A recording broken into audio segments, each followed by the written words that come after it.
से ज्यादा राजनीतिक सलाहियत।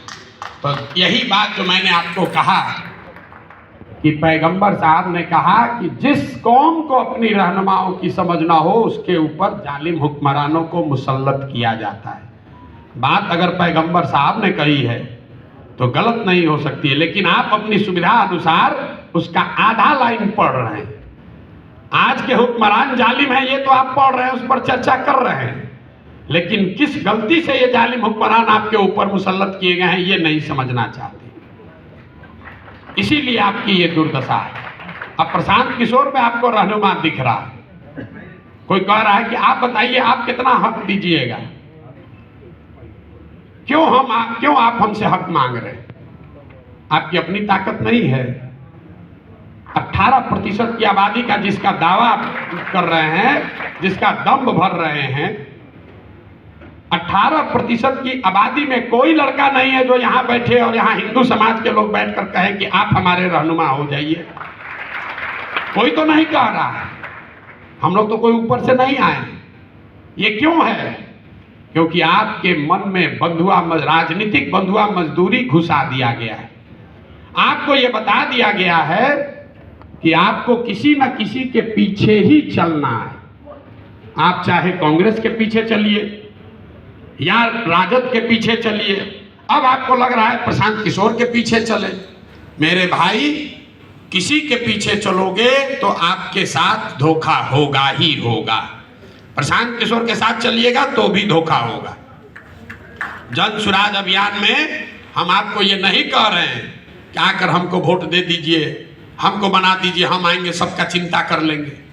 जिस कौम में लोग अपनी चिंता नहीं कर रहे हैं, जिस कौम में लोग अपने बच्चों की चिंता नहीं कर रहे हैं, उसकी चिंता प्रशांत किशोर कैसे कर लेंगे? कैसे कर लेंगे आप बताइए?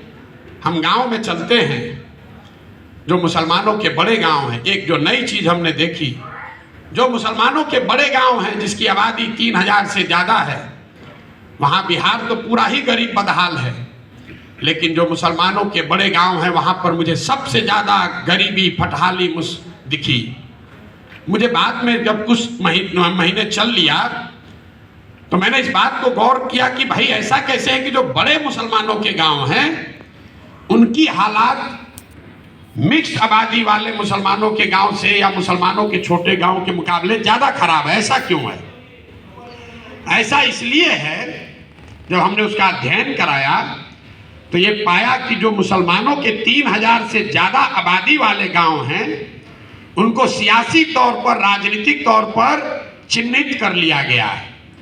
तो जब कोई जदयू का, भाजपा का विधायक जीत कर आता है तो निश्चित करता है कि उस गांव की ओर मुंह भी ना करे, वहां जाए भी ना, वहां काम भी ना करे।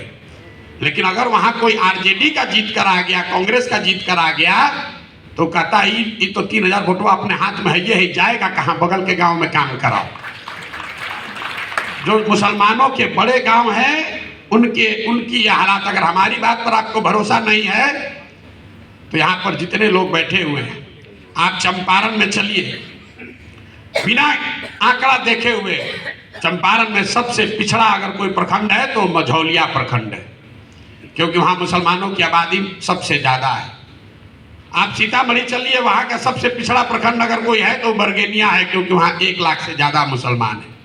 दरभंगा में, मधुबनी में, बिना आंख बंद करके किसी जिले का जो सबसे पिछड़ा प्रखंड है उस पर उंगली डालिए, वहां पर मुसलमानों की संख्या सबसे ज्यादा होगी।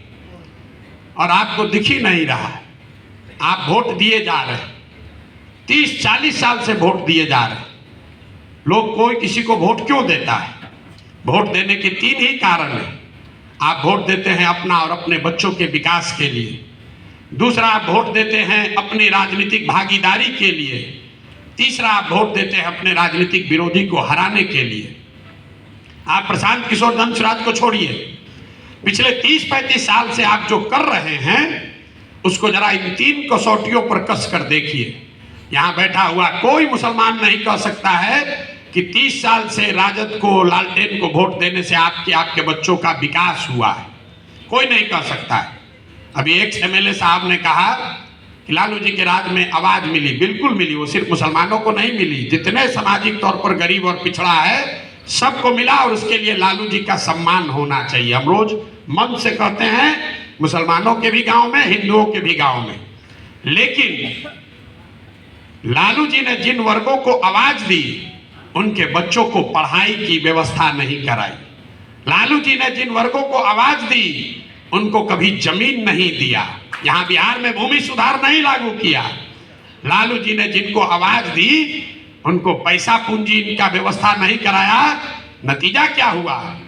आप भीड़ में लालू जी की आवाज बन के रह गए, आपके बच्चों को पढ़ाई रोजगार नहीं हुआ।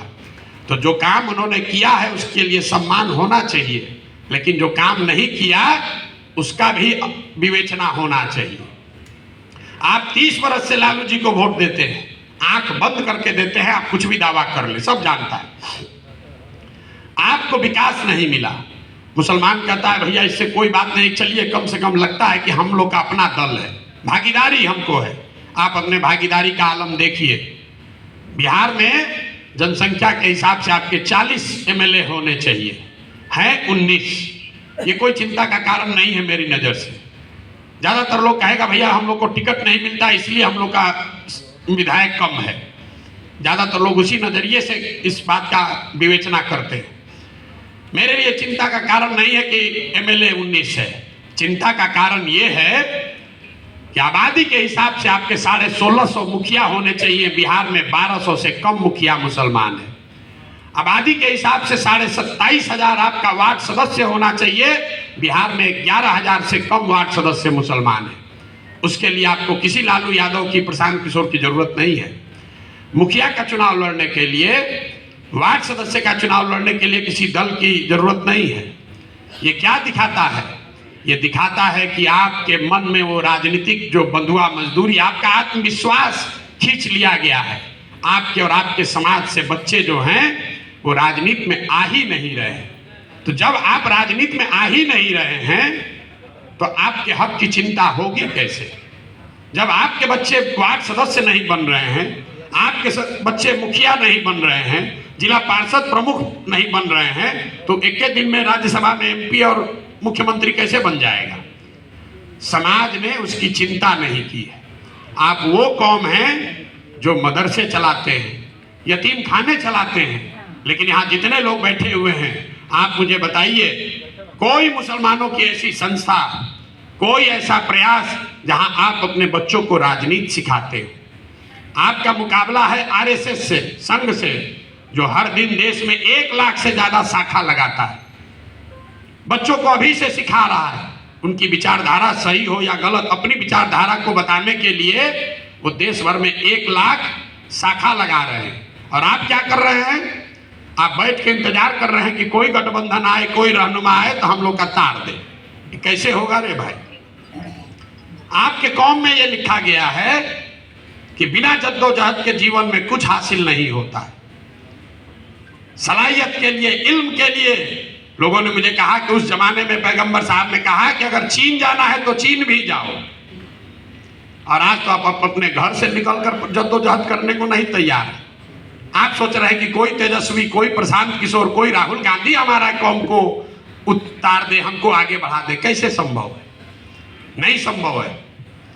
अब आप कहिएगा कि भैया हमारी तो संख्या नहीं है, हमारी संख्या नहीं है, हम कैसे चुनाव जीतेंगे? जन सुराज वही आपको फॉर्मूला दे रहा है। हम आपको यहाँ फॉर्मूला बताते हैं, रोज कैमरे पर भी कहते हैं। आपको लग रहा है कि किसके साथ गठजोड़ बनाए, कौन सा राजनीतिक समीकरण बनाए कि हम चुनाव जीतेंगे, कि भैया हम लोग खड़े हो जाएं तो किसके साथ चले कि हम लोग चुनाव जीतेंगे। हम आपको उसका फॉर्मूला बता रहे हैं। आपको ये बताया जाता है कि अब कोई हिंदू बचा ही नहीं है जो भाजपाई नहीं है, सब हिंदू भाजपाई हो गया। MY समीकरण किसी शख्स ने बताया, MY समीकरण, MY समीकरण है लेकिन उसका ऑर्डर बदल गया है, YM हो गया है।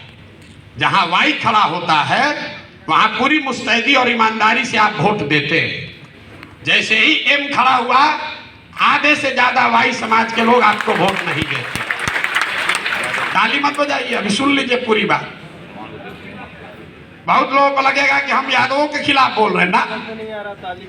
ये समीकरण अगर आप ब्राह्मण के साथ बना लीजिए, दलित के साथ बनाइए, अति पिछड़े के साथ, कुशवाहा के साथ, जिसके साथ भी बनाइएगा सबके साथ यही होगा। क्यों होगा उसको समझिए।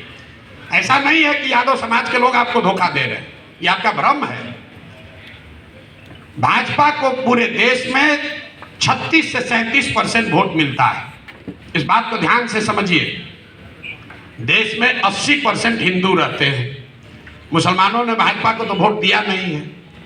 अगर 80% हिंदू के समाज में भाजपा को 36-37% वोट मिलता है तो इसका मतलब है कि करीब करीब आधे हिंदू भाजपा को वोट दे रहे हैं।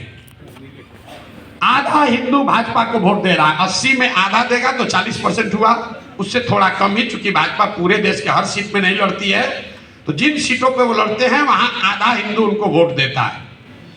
उस जो हिंदू भाजपा को वोट दे रहा है उसमें यादव भी है, उसमें ब्राह्मण भी है, उसमें राजपूत भी है, दलित भी है, पिछड़ा भी है, सारे जाति के लोग हैं, करीब करीब आधा, थोड़ा